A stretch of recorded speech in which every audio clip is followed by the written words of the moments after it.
Ayan, good morning mga kababayan, mga idol. At tayo dito na naman po sa San Fernando kahapon. Ay galing po tayo ng Angeles. Magpapaalam po tayo sa Panginoon Diyos. Papasalamat tayo at kakain po tayo sa tindahan ni ate. Yan. Yan po yung ating Panginoong Jesucristo.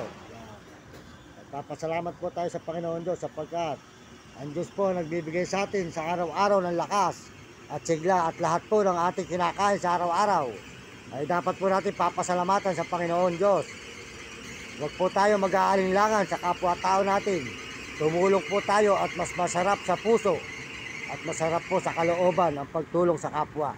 Mga kababayan, mga kaibigan, mga idol. Maraming salamat po sa inyo.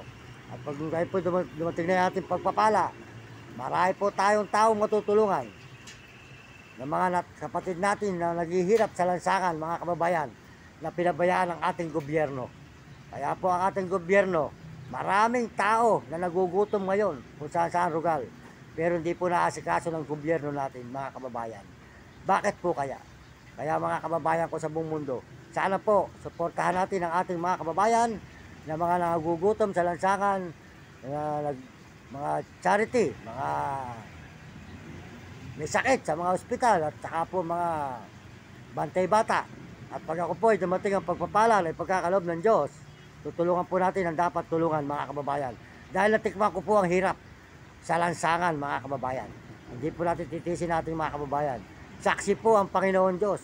Nasa puso ang ating pagtulong. Ayan po ang ating Panginoon. At rin na ating santo mo. Makabait.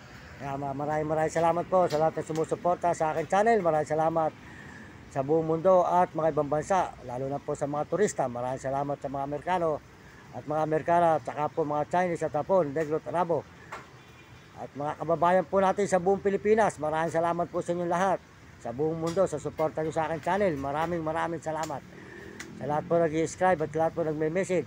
Kaya masasabi ko po sa mga kabataan sa buong mundo at mga ibang bansa, mag-aral kayong mabuti. Huwag kayong magiging pasaway at sumunod kayo sa inyong mga magulang para magandahin yung maging buhay. At sumunod kayo sa inyong guro para hindi kayo makatikim ng hirap. Pagbutihin ang pag-aaral ng mga kabataan sa buong mundo, Pilipinas at mga ibang bansa. Tatawag kayo lagi sa Panginoon Diyos. Maraming salamat po sa inyong lahat. Sa Panginoon Diyos ay tayo papasalamat sa umaga ito. Bigyan kayo malulusog na katawan. At masasabi ko naman po sa mga may alagang mga aso, mahalin po nyo ang inyong aso. Babantayan po kayo ng alagaan yung aso, hindi kayo iiwanan. Kesa kumupup kayo ng tao, nanakawan po kayo at iiwanan pa kayo. Maraming salamat po. Si Mang Mario Mendoza Vlog po, nagpapaalam sa inyo. Hanggang dito na lang po tayo sa tindahan ni ate. Yan. Ito na ate, oh. Tago mo na yung ano mo, huwag mo iwawala ito.